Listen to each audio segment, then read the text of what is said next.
I'm probably going to eat my words on this, but I'm going to try to attempt to show you that the head amp level setting that you utilize on your mixer does in fact have an effect on the signal to noise ratio, and depending on how you want to look at it, the gain before feedback potential, more the stability or feedback stability of the system as a whole.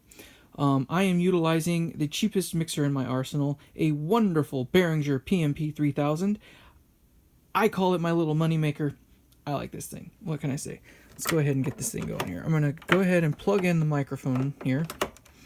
And I have a guaranteed feedback system going on here. I know that that's going to happen. So what you'll notice with channel 1 is that as I unmute it, it will have a significant amount of hiss, and it should be just on the verge of feeding back.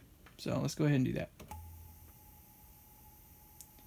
So it's right on the verge of feeding back. It's right there.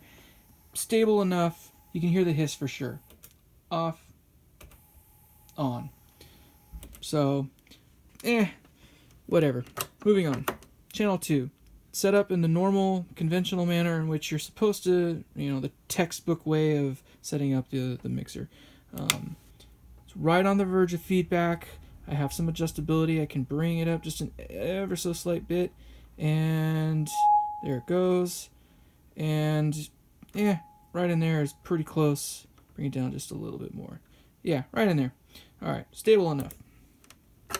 Channel 3. This one's the one with the head amp that we're cooking. Pay attention to this light right there. You're going to notice real quick that it comes on as I just touch this knob. So we get 2 frequencies of feedback now, but it's prevalent at the lower frequency now as opposed to the higher one, or the more mid-rangey one. You can just see the light illuminating.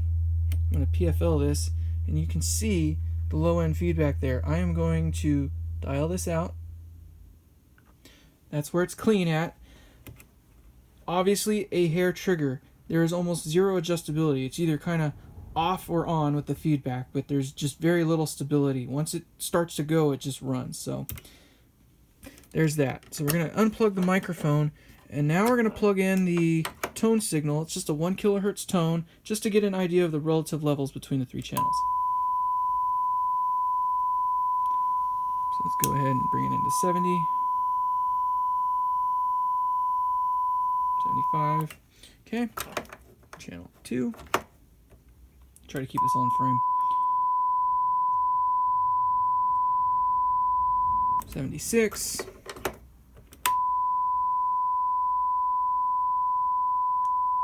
75. Go back to channel 1 and do this one more time.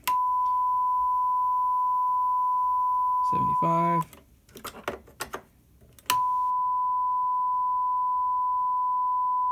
75.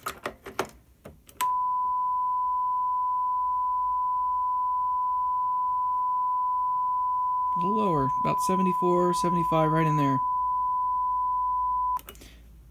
For all intents and purposes, they have roughly the same gain before feedback potential.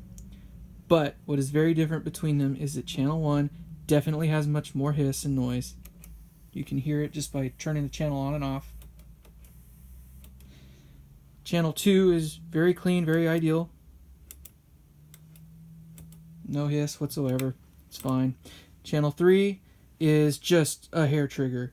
There is definitely something different about running this head amp as hot as it is that causes it to just be a little bit more unstable, and it feeds back at a slightly different frequency.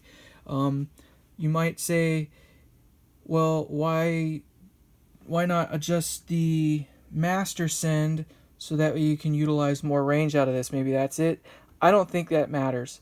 I think it's going to do the same thing no matter what, and that's all there is to it. The only thing that's different between these 3 is the head amp gain settings, and of course the relative levels as needed to get to that 75 dB or whatever. I think it's important to note that channel 1, you can't use it in a recording setting, and you probably shouldn't use it in a live setting either that way. Channel 3, you're cooking the head amps. It definitely changes the way that the system as a whole works.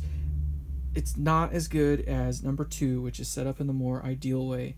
set your incoming signal so that the meter reads 0 dB or whatever the reference level that you have, minus 18 dBFS if you're on a digital mixer or whatnot. But it's just some food for thought.